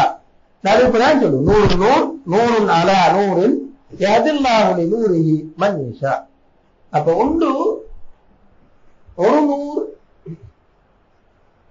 மனிதனுக்குள்ள அந்த இயல்பு, அல்லாஹ்வை ஏற்றுக்கொள்ளக்கூடிய அந்த இயல்பு. 2வது 100 அல்லாஹ்வுடைய வழிகாட்டு. அல்லாஹ் நபிமார்களை அனுப்பி குர்ஆனை இறக்கி வச்சு. உங்களுக்கு தெரியும், குர்ஆனை பத்தி சில இடங்கள்ல, குர்ஆன்ல சில இடங்கள்ல குர்ஆனை பத்தி வரும்போது அதை 100 சொல்லு, அதை மொழி என்று சொல்லு. குர்ஆன் மனிதன்டே அந்த ஒளி இருக்கு, உள்ளத்துல அல்லாஹ்வை ஏற்றுக்கொள்ளக்கூடிய ஒளி மனுஷன்டே இருக்கு. மேலதிகமாக அல்லாஹ்வுடைய வழிகாட்டு கிடைச்சால் 100 அலா 100 என்று குர்ஆன் சொன்னார். எனவே மனிதர்கள் இயல்பாக ஈமான் கொள்ளக்கூடிய மனோநிலையோடு தான் இருக்கிறார்கள். எத்தி வைப்பவர்கள் செய்யக்கூடிய தவறுகளின் காரணமாக அந்த ஒளி அவங்கள்ட்ட போய் சேராம இருக்கு. ஆனா உண்மையில அவங்க இந்த மனோநிலையில் தான் இருக்கிறார்கள் சொல்றது இந்த ஆயத்துல பொருள்னு சொல்லி இந்த வஹீதுத்தீன் கான் அல்லது பழைய தஃசீர் ஆசிரியர் பலர கருத்து நாங்க சொல்றோம். இது ஒரு அபிப்பிராயம். இப்ப நாங்க 2வது அபிப்பிராயத்துக்கு வரும். 2வது அபிப்பிராயம் என்ன சொல்லுவோம்? 2வது அபிப்பிராயம் அப்துல் கரீம் அல் ஹத்தீப், அதுல கொஞ்சம் விளையா இருக்குது, ஹத்தீப அப்துல் கரீம் அல் ஹத்தீப். இந்த அப்துல் கரீம் அல் ஹத்தீப் சொல்லி தஃப்சீருல் குர்ஆன் லில் குர்ஆன், இன்னொரு தஃப்சீர், தஃப்சீருல் குர்ஆனி லில் குர்ஆன், குர்ஆனுக்கான குர்ஆனின் விளக்கம். அதாவது குர்ஆனுக்கு விளக்கம் சொல்றத மேலைய குர்ஆன் வசனங்களை வச்சு விளக்கம் சொல்ற, அப்படி எழுதப்பட்ட ஒரு தஃப்சீர் தான் இந்த அப்துல் கரீம் அல் ஹத்தீப் அவருடைய தஃப்சீர். நான் தஃப்சீரை பத்தி நான் சொல்லி தேவைன்னு நினைக்கிறேன். அந்த தஃப்சீர்ல வர ஒரு வித்தியாசமான இன்னொரு விளக்கம், இந்த விளக்கம் அல்ல, இன்னொரு வித்தியாசமான விளக்கம். அவருடைய கருத்துப்படி இந்த அல்லாஹு நூறு சமாவாத்தி வல் அர்த் என்ற இந்த வசனம் குறிக்கிறது அல்லாஹ் இந்த முழு பிரபஞ்சத்தையும் தண்ட பிடியில வச்சுட்டு இருக்கு, தண்ட அதிகாரத்தின் கீழே வச்சு கொண்டு இருக்கு. அந்த கருத்தை தான் அல்லாஹ் இப்படி விளங்கப்படுத்தி சொல்றார். அவர் சொல்றார், அல்லாஹ் என்ன செய்யறார் என்றால் இந்த முழு பிரபஞ்சத்தை இந்த மிஸ்காத்துக்கு ஒப்பிடுறான். அவர்கள் கருத்து முழு உலகமும் இந்த மிஸ்காத் அந்த மாடம் போல், அந்த மாடம் இருக்கிற இந்த விளக்கு தான் அல்லது இந்த ஒளிதான், விளக்கு அல்லது ஒளிதான் அல்லாஹ்வுடைய சக்தி. அவருடைய அபிப்பிராயப்படி இந்த சக்தி இந்த பிரபஞ்சம் முழுக்க அப்படியே பரவி எல்லா பொருட்களுக்குள்ளாலே இருக்கு, அவ்வளவு பொருட்களுக்குள்ளாலே இருந்து வழிகாட்டு, அதை நெறிப்படுத்து, அதை ஒழுங்குபடுத்து என்றதான் இருக்கும். அவர் தான் அபிப்பிராயம். அப்ப எனவே அவர் சொல்றார், குர்ஆன்ல அல்லாஹ் நாங்க ரப்புல் ஆலமீன் என்று குர்ஆன் சொல்றோம். இதை இன்னொரு வகையில சொன்னால் அல்லாஹ் நூருல் ஆலமீன் என்று சொல்றோம். அவரை கருத்து அல்லாஹ் ரப்புல் ஆலமீன் கருத்து, அல்லாஹ் உலகத்தை படைச்சு பரிபாலிச்சு நிர்வகித்து அதுக்கான வசதிகளை செஞ்சு கொடுத்து ஒவ்வொரு பொருளையும் வளர்க்கிற, அதான் ரப்புல் ஆலமீன் கருத்து. அதேதான் இங்க சொல்லப்பட்ட நூருல் ஆலமீன். அல்லாஹ் உலகத்துக்கு முழுக்க பல வழிகளின் ஊடாக வழிகாட்டி வர உள்ள எல்லாத்தையும் நெறிப்படுத்துகிறார். பௌதிக விதிகளின் ஊடாக, புலன்களின் ஊடாக, திரும்ப அறிவினூடாக, திரும்ப வகையினூடாக எல்லாம் நல்லா நெறிப்படி முழு பிரபஞ்சம். அது ஒரு கட்டமாக வருது. சில நேரங்கள் அது பௌதீக விதிகளாக இருக்கு, சில நேரங்கள் அது புலன்களாக இருக்கு, சில நேரங்கள் அது அறிவாக இருக்கு, சில நேரங்கள் அது வகையாக இருக்கு. இப்படி எல்லாம் அல்லாஹ் வழிகாட்டு. எனவே எல்லா பொருளுக்கும் அல்லாஹ்வுடைய அந்த வழிகாட்டில் இருந்து கொண்டே அந்த அல்லாஹ்வுடைய பிடியை விட்டு கொண்டும் விலகி போகல, அதுக்குள்ளாலேதான் எல்லாம் சுத்தி வரும். இந்த உண்மையைத்தான் அல்லாஹ் தஆலா இங்க சொல்ல வந்தார். எனவே இந்த மிஸ்காத்துன்னு சொன்ன உண்மையில முழு பிரபஞ்சத்துக்கு தான் இந்த மிஸ்காத்துன்னு சொல்ல அல்லாஹ் பாரு. அதில் இருக்கிற ஒளின்னு சொல்ல வந்தது அல்லாஹ்வுடைய சக்தியை குறிக்கும், அல்லாஹ்வுடைய வழிகாட்டலை குறிக்கும். அது முழு பிரபஞ்சம் அப்படியே பரவி போயிருக்கு. அதன் கட்டுப்பாட்டின் கீழே தான் முழு பிரபஞ்சம் இயங்குகிறது என்ற உண்மையைத்தான் அல்லாஹ் தஆலா இங்க சொல்ல வந்தார். அடுத்த வரியில, அடுத்த ஆயத்துல இதை கண்டு கொள்பவர்கள் இந்த குறிப்பிட்ட ஆட்கள் புயூத்தின் அதின் அல்லாஹு அந்துருகா வயுதுக்கர ஸ்முஹு அந்த அடுத்த வசனம் இத விளங்கப்பட்ட வசனம் அல்லது அவர்கள். நாங்க மூணாவது அபிப்பிராயம், மூணாவது அபிப்பிராயம் இந்த மௌதூதுல அபிப்பிராயம். அதை நாங்க பார்ப்போம். இது ரெண்டு பேரையும் விட வித்தியாசமான இன்னொரு அபிப்பிராயம். அவர் சொல்ல வாரா அதே மாதிரி அப்துல் கரீம் ஹத்தீம் சொன்னது மாதிரியே அந்த மிஸ்காத்துன்னு சொல்றது முழு பிரபஞ்சத்தையும். ஏனெல்லாம் அப்படி சொன்னாங்க, ஏன் முழு பிரபஞ்சத்தை சொன்னார்கள்? அவரோட கருத்து, ஒரு சின்ன ஒரு இடத்துல, ஒரு சின்ன ஒரு ஏரியால ஒரு விளக்க வச்சால், ஒரு விளக்க நாங்க அது ஒளி வீச வேண்டிய ஏரியா ஒரு சின்ன ஒரு ஏரியாவாக அது சரியான மாதிரி பிரகாசமா இருக்கும் அந்த ஏரியா. அப்படித்தான். உதாரணமா இந்த ரூமுக்கு நல்ல பவர்ஃபுல் பல்ப் கொண்ட போட்டு கண்ணால பார்க்க இல்லாம இருக்கு, அவ்வளவு கடுமையா இருக்கு ஒளி. இப்ப அல்லாஹ் சொல்லணும், அல்லாஹ்வுடைய ஒளி சரியான பிரகாசமானதுன்னு சொல்லு. எப்படி விளங்கப்படுத்தலாம்? சிறுசாட்சி பிரபஞ்சத்தை ஒரு சின்ன இறந்து காட்டு அல்லாஹ்வுடைய ஒளியோடு ஒப்பிடும் போது பிரபஞ்சம் சரிச்சிருச்சு. எப்படி ஒப்பிடலாம் என்றால் இந்த மானத்துக்கு ஒப்பிடு, சின்ன ஒரு ஏரியாவுக்கு ஒப்பிடு. சின்ன ஒரு ஏரியால கடும் பிரகாசம் உள்ள விளக்கொண்டா வச்சா எப்படி இருக்கும்? ஏரியாவே கடுமையா ஒளி வீசும், கண்ணால பார்க்கலாம். இப்படித்தான் அல்லாஹ்வுக்கும் பிரபஞ்சத்துக்கும் உள்ள தொடர்பு, உறவு அப்படின்னு சொல்றோம். இதுதான் மிஸ்காத்துன்னு சொன்னா பிரபஞ்சம். நூறுல்லான்னு சொன்னால் அல்லாஹ்வுடைய இந்த இங்க சொன்ன மதல நூறுஹி என்று சொன்னது உண்மையில அல்லாஹ்வுடைய நூறுக்கு சொல்ற ஒளிக்கு சொல்ற உதாரணம் தான். அதான் விளக்க குறிக்கும் அப்படின்னு சொன்ன. அல்லாஹ்வுடைய ஒளிதான் உண்மையில அது விளக்க குறிக்கும் சொல்லிட்டு, கண்ணாடி பெட்டின்னு சொன்னது, கண்ணாடி பெட்டின்னு சொன்னது படைப்பினங்களுக்கும் அல்லாஹ்வுக்கும் இடையே உள்ள திரை. அந்த கண்ணாடி பெட்டி உண்மையில திரை தானே, சும்மா சாதாரண நேரடியாப்பட்ட திரை. உண்மையாவது திரையா? உண்மையா திரையா? உண்மையா தெரியல, நல்லா விளங்கு. திரையாங்க நிச்சயம் உள்ளுக்கே விளங்கப்படாது, இது நல்லா விளங்கு. இப்ப மோதி சொல்ற என்ன அல்லாஹ் சொல்ல வாரான்னா, அல்லாஹ் இந்த உலகத்துல மிகவும் தெளிவான, ஆனாலும் எங்களுக்கு அல்லாஹ் தெரியுதில்லை. கண் அல்லாஹ் எங்களுக்கு கண்ணுக்கு விளங்குது. எனவே அந்த கண்ணுக்கு விளங்குதில்லை அந்த கருத்தை விளங்கப்படுத்தத்தான் திரைய சொன்ன, கண்ணாடி பெட்டின்னு சொன்ன. உண்மையாகவே அது திரையாது, மனுஷனுக்கு விளங்குறது. எனவே அல்லாஹ்வையும் படைப்பினங்களுக்கும் இடையே உள்ள திரை தான் அந்த கண்ணாடி பெட்டி சொல்ற. மற்ற எல்லா பகுதியும் யூக்கது மின் ஷஜரத்தின் முபாரக்கத்தின் ஜெய்தூனத்தின் அந்த பகுதி அப்படியே சொல்ல வாரது இந்த விளக்குடைய வேகம் வீரியத்தான் சொல்றோம். விளக்கு எவ்வளவு தூரம் பாவக்குள்ளானது விளங்கப்படுத்த மற்ற துண்டெல்லாம் சொல்லு. நாங்க ஏற்கனவே சொன்னது மாதிரி அந்த ஜெய்தூன் மரத்தை பற்றி சொன்னது, அதுல என்னைக்கு சின்னோடு அந்த மிகவும் பிரகாசமான ஒரு நெருப்பை பற்ற வைக்காட்டி கூட பத்திர மாதிரி அது இருக்குது. உழவனம் தம்சல் சொன்னார், நெருப்பை நாங்க பிடிச்சு பற்ற வைக்க தேவையில்ல, அதே பத்திர மாதிரி இருக்கு. அப்படியான ஒரு கடும் பிரகாசம் உள்ள ஒரு ஒளிதான் இதுதான் இந்த ஆயத்துக்கு விளக்கம் சொல்றது மோதுவது. மோதூது கருத்து நாங்க இன்னும் கொஞ்சம் தெளிவா சொன்னால், மோதூது இங்க சொல்ல வார மனிதனுக்கும் அல்லாஹ்வுக்கும் இடையில உண்மையில எந்த திரையும் கிடையாது. அல்லாஹ் இந்த உலகத்துல மிகவும் தெளிவாகவே தெரியும். அவனுக்கான ஆதாரங்கள் உலகம் எல்லாம் பரவி போயிடும். எதை பார்த்தாலும் அல்லாஹ் விளங்கும்.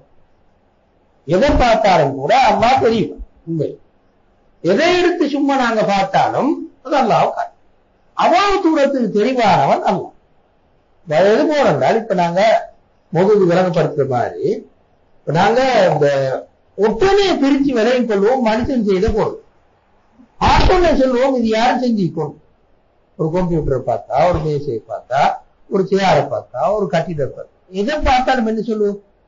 மனுஷன் செஞ்சுக்கணும். அதுல எந்த விதமான கருத்து வேறுபாடும் எங்கள்கிட்ட வாரதே இல்லை.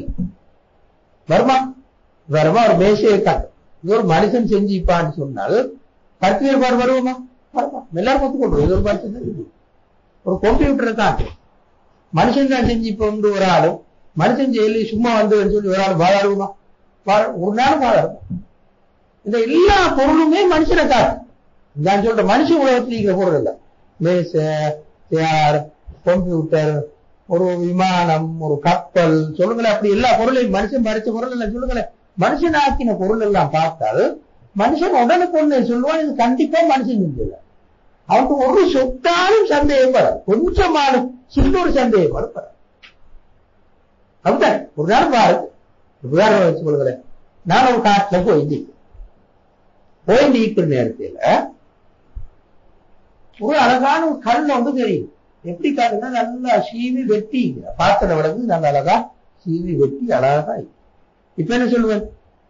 யாரோ இதை சீவி வெட்டி இருக்கிறாங்க, இத ஏதோ ஒரு கட்டிடத்துக்கு பயன்படுத்தி இருக்கிறாங்க. கொஞ்சம் தூரம் போனா கட்டிடமும் மீக்குமாயிட்டும், இன்னும் கொஞ்சம் அங்கு போறது பில்டிங் ஒன்று வரும். அது பழம்பெரும் கட்டிடம் உண்டு, அது பாவிச்ச கல்தராது ஏற்கனவே கண்டது. சரி, இதுல ஒரு சந்தேகமும் அவன் போட மாட்டான். இன்னும் கொஞ்சம் அங்கு போற போனா மண்டையோட ஒன்று கிடைக்கும். நான் கொஞ்சம் அங்கு போறது மண்டையோட ஒன்று கிடைக்கும். இப்ப என்ன சொல்லுவான்? மண்டையோட எடுத்து பார்த்தா இது யாரும் செஞ்சிக்குமா இல்லையான்னு கருத்து வேறுபாடு வராமா? வரையலாம். ஏன்னா அவன் ஏற்கனவே பார்த்த அந்த செங்கல் அல்ல அந்த கல் உடனே மனுஷனை காடு, ஒரு சந்தேகம் அவனுக்கு வரும். என்ன அப்படி அந்த மாதிரி அழகா சீவுறது ஒரு அறிவு தான் செஞ்சுக்குவோம். இந்த அவனுக்கு சந்தேகமே வர. ஏன் மண்டையோட்ட பற்றி சந்தேகம் உண்டு? அதை விட நோக்கமே இது. அந்த குறிப்பிட்ட கல்லை விட இந்த மண்டையோடு சரி நுணுக்க ஆராய்ச்சி பார்த்தா சரியான நுணுக்க மாட்டேன். அதை செஞ்சிக்கிற மெத்தட்ல சரி நுணுக்க. அப்ப உடனே அவனுக்கு படணும், இதுவும் ஒரு ஆள் செஞ்சது, ஒரு அறிவு செஞ்சது. அவனுக்கு படணும். படாட்டி அவன் என்னையோ ஒரு குறைபாடு உண்டு. அவன் அறிவுல ஏதையோ ஒரு குழப்பம் உண்டு. அப்படித்தான். இப்படி சொல்லுங்களேன். இப்படி கோடிக்கணக்கான பொருட்கள் உலகம் எல்லாம் சிதறி, ஒரு பூ, ஒரு இலை, ஒரு காய், ஒரு மனுஷன், இப்படி சொல்லுங்களேன், ஒரு மிருகம், இது எல்லாமே இருக்கு. அவ்வளவு பொருட்களும் அல்லாஹ் நேரடியா காட்டும். பார்த்தோன்னே அல்லாஹ் நம்போடும் மனுஷன். எப்படி மனிதன் செய்த பொருட்களை பார்த்து ஒரு விதமான சந்தேகம் மனுஷனுக்கு வரலையோ அதே மாதிரி வரும். ஒரு மேசையை பார்த்தோன்னே வருது இல்லைன்னா எங்களுக்கு தெரியும் இந்த மேசையை ஒரு நாள் சும்மா செய்யல, இது பின்னால் ஒரு அறிவு கொண்டு இருப்போம். ஒரு கம்ப்யூட்டர் பார்த்தோன்னா அப்படி வரும். அதே மாதிரி இந்த பிரபஞ்சத்தை பார்த்தோன்னே சரி தெளிவாக மனுஷனுக்கு அல்லாஹ் தெரியும். அல்லாஹ்வை கண்ணால பார்க்க இயலாது, அறிவால பார்க்க. அல்லாஹ்வை கண்ணால பார்க்க இயலாது, ஆனா அறிவால பார்க்க. மனிதன் பொருட்களை நம்புறது கண்ணால பார்த்து மட்டுமல்ல, அறிவாலை பார்த்து. சில நேரங்களில் கண்ணுக்கு பிழையாக தெரிகிற பொருளை கூட மனிதன் சரியாக பார்த்துக்கொள்ளும். கண் பிழையா காட்டும் சில பொருட்கள் சில நேரங்கள். நம்ம அறிவு என்ன சொல்லுமா? சரியா பார்த்துக்கொள்ளும். அப்படிதான் இது உண்மை. நான் எனவே மனிதனுக்கு சில பொருட்கள் இன்னும் கண்ணுக்கு தெரியல, ஆனா அறிவால கண்டுட்டான். எத்தனையோ பொருட்கள் பிளட் ஹோல்ஸ் அந்த கோலை மனிதன் இன்னும் கண்ணால பார்த்த, அறிவால தான் பார்த்தோம். இப்படி ஒரு கோடிக்கணக்கான பொருட்கள் இருக்குது, மனிதன் அறிவால பார்த்து. எனவே கண்டிப்பா இந்த பிரபஞ்சத்தில் இருக்கிற பொருட்கள் எல்லாமே அல்லாஹ் மனுஷன் அறிவுக்கு காட்டும். மனிதன் அறிவால் அல்லாஹ்வை காண முடியும் என்றதான் முழு உண்மை. அந்த உண்மையைத்தான் அல்லாஹ் என்று சொல்லுவார். மனுஷன் மட்டும் கொஞ்சம் கவனமா இருந்தா அவனை சுத்தி இருக்கிற பாதிப்புகள் ஒன்றும் இல்லாட்டி இவ்வளவு தெளிவான விஷயத்தை காணாம இருக்கு. எது போலனால் ஒரு ஃபேக்டரி ஒன்று போறது, இந்த முழு பிரபஞ்சம் ஒரு ஃபேக்டரிய மாதிரி. உதாரணம், நாங்க ஒரு ஃபேக்டரி உள்ளால போனால் அங்க இருக்கிற இயந்திரங்கள் யாருமே மனிதர்கள் ஒத்தருமே இல்லை. இயந்திரங்கள் மட்டும் இயங்கி யாரோ ஒரு மனிதர் எங்கேயாலும் ஒரு இடத்துலயும் கேள் இருந்துட்டு அவர் அந்த ஆபீஸ் உள்ளுக்கு இருந்து எல்லாத்தையும் இயக்குறார். நாங்க வெளியில ஃபேக்டரி உள்ளுக்கு இருக்கிறோம். இந்த கண்டிப்பா என்ன சொல்லுவோம், இது ஒரு அறிவுட வேறதான் இயல்பா எந்த விதமா ஒரு யோசனையும் இல்லாம சொல்லிடுவோம், பெரிய யோசனை ஒன்று இல்லாம சொல்லுவோம். அதே மாதிரி இந்த முழு பிரபஞ்சம் இயங்குறத அவதானிக்கிற ஒரு மனுஷன் கண்டிப்பா அல்லாஹ் ஒருவன் இருக்கிறான்னு சொல்லுவோம். அது சரி மிகவும் தெளிவானது என்றுதான் அல்லாஹ் என்று சொல்ல வந்தார். இதுதான் மௌதூதி சொல்ற கருத்து. எவ்வளவு தெளிவான என்று விளங்கப்படுத்துவோம் என்றதற்காகத்தான் அல்லாஹ் ரெண்டு விஷயங்கள் இருக்கு, மூணு விஷயங்கள் இருக்கு. ஒன்று இடத்த சிறீசாரி காட்டு, ஒளி சரி பிரகாசம் மிகவும் தெளிவு சொல்றதுக்கு இடத்த சிறீசாரி காட்டு. ஒரு மாடம், அது ஒரு விளக்கு போறாது.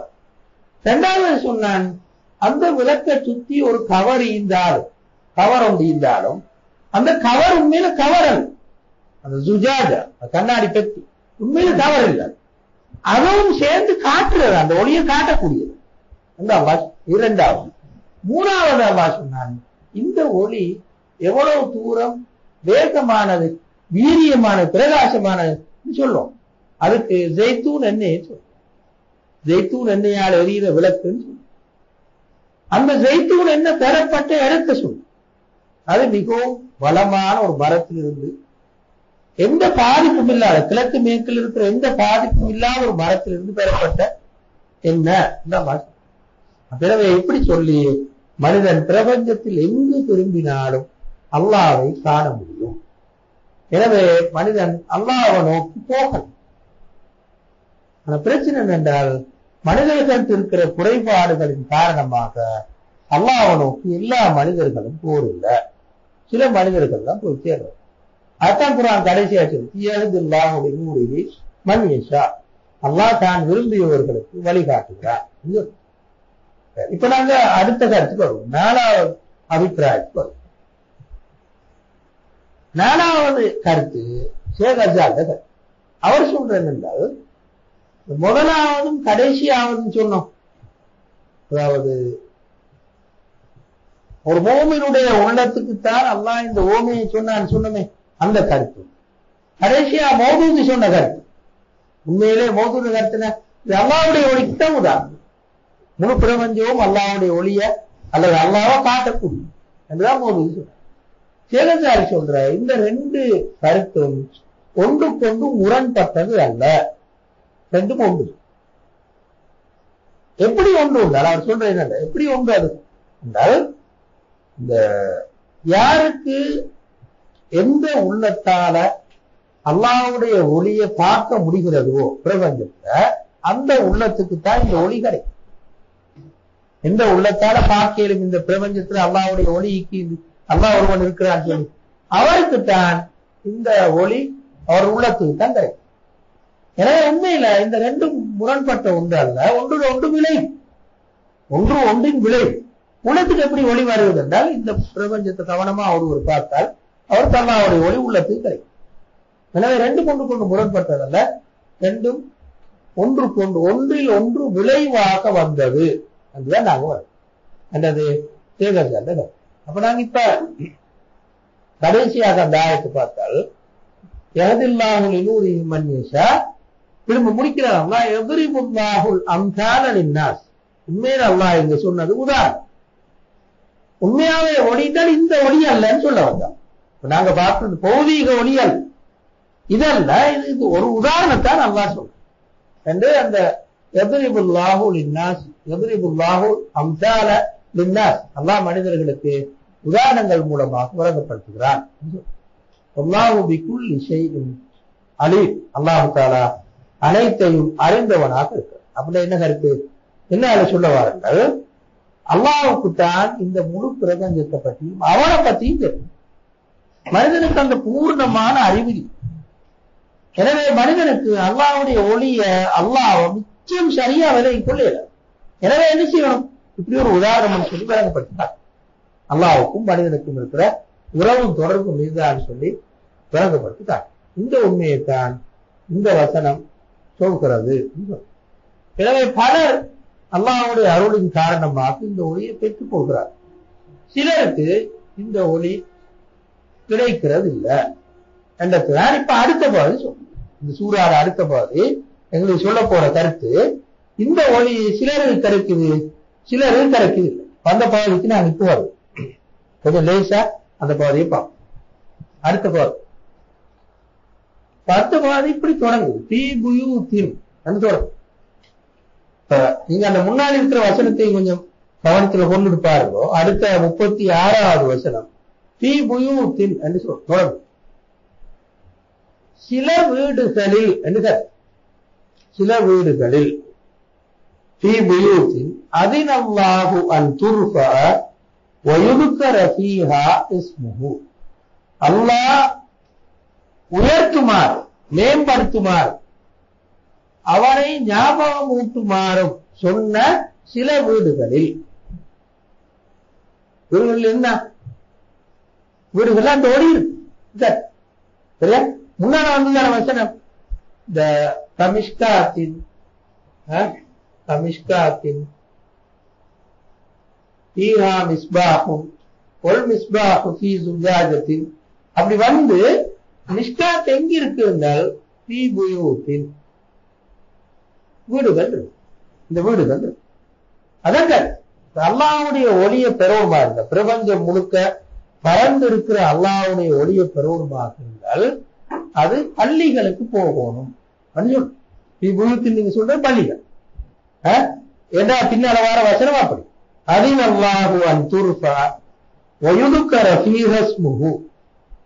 அல்லாஹ்வுடைய பெயர் ஞாபகப்படுத்தப்பட வேண்டும், மேம்படுத்தப்பட வேண்டும் என்று அல்லாஹ் அனுமதி அளித்த அல்லது அல்லாஹ் கட்டளையிட்ட வீடுகளில் அந்த ஒளி சொல்லி இந்த வசனம் சொல்லு.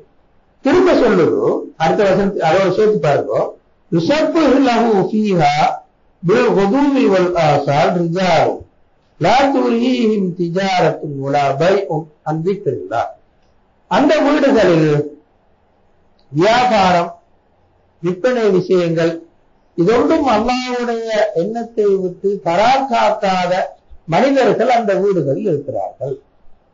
அந்த வீடுகளுக்குத்தான் இந்த ஒளி கிடைக்கும் என்று அல்லாஹ் தஆலா இந்த வசனங்கள்ல சொல்ற. அப்ப இதை நாங்க எப்படி விலகி கொள்றேன்னு பார்ப்போம்.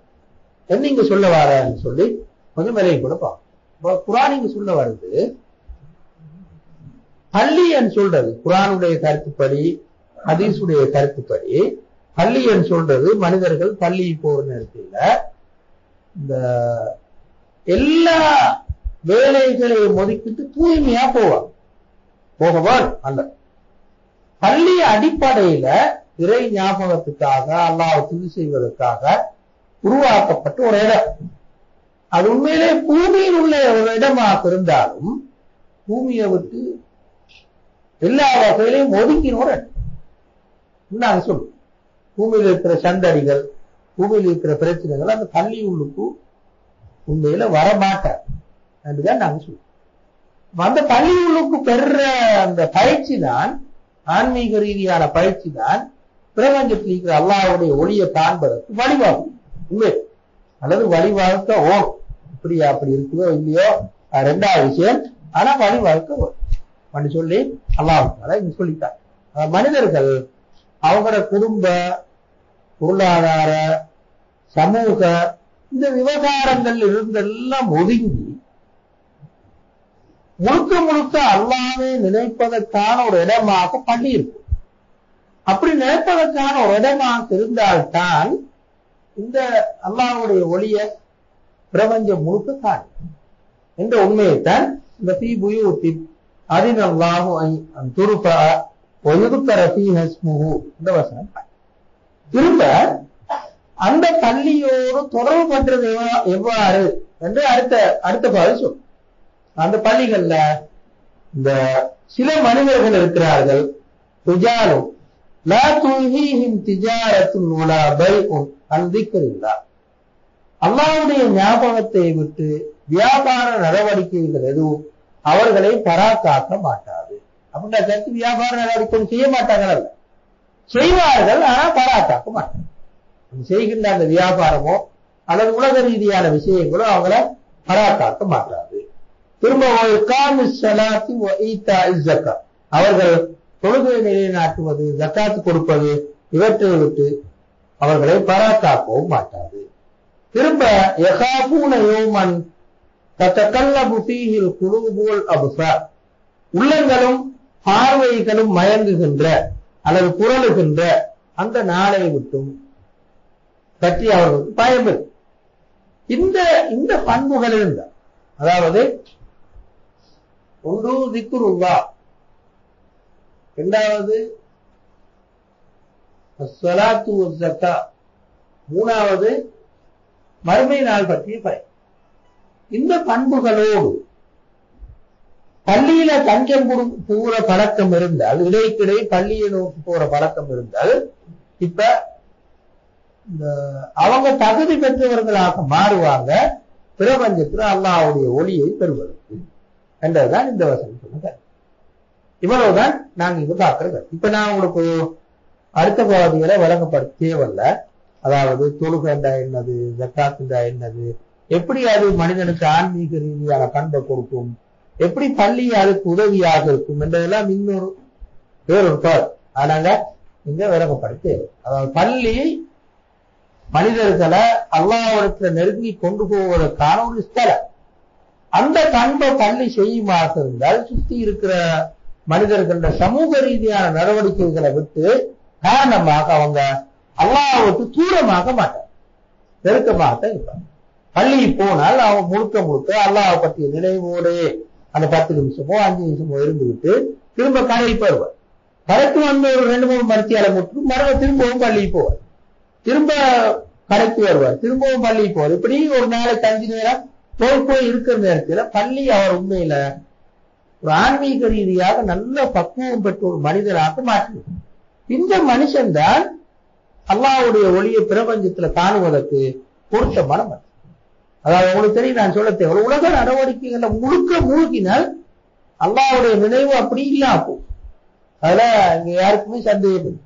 அப்ப என்ன செய்யணும், இடைக்கிடை உலகத்துக்கு வெளியில இருக்கும். அவன் வாழுகின்ற கடை, அவன் இருக்கிற ஆபீஸ், அவன் இருக்கிற குடும்பம், இது எல்லாத்தையும் விட்டு இடைக்கிடை கொஞ்சம் வெளியில இருக்கும். ஒரு நாள் 5 நேரம் வெளியில எடுத்து பள்ளியில எடுத்து அழகா ட்ரெயின் பண்ணி மறுபடியும் கூப்பிடுறது, திரும்ப அங்க போறது, திரும்பி இங்க வார, இப்படி தொடர்ந்து இருந்தால் அவன் இந்த உள்ளம் எப்பவுமே அல்லாஹ்வுடைய ஒளியை இந்த பிரபஞ்சத்துல கண்டுகொண்டே. இந்த ட்ரைனிங் தான் அடிப்படையில பள்ளி கொடுக்கணும் அதுதான் இந்த வசனம். அதாவது அல்லாஹ்வுடைய ஒளி முதலாவது பிரபஞ்சம் முழுக்க அல்லாஹ்வுடைய ஒளி இருக்குது. யாருக்கும் அவனுடைய அறிவினால் அல்லாஹ்வுடைய ஒளியை காணி எப்படி காண்றது, பின்னால வசனம் அதுக்குள்ள ட்ரைனிங் இருக்கு. பள்ளியில அந்த ட்ரைனிங் கொடுக்கப்பட்டால் கண்டிப்பா எல்லா மனிதர்களும் அல்லாஹ்வுடைய ஒளியோடு தொடர்பட்டவர்களாக வாழ்க்கை. இதான் நாங்க இந்த ஆயத்துல சொல்ற கருத்து.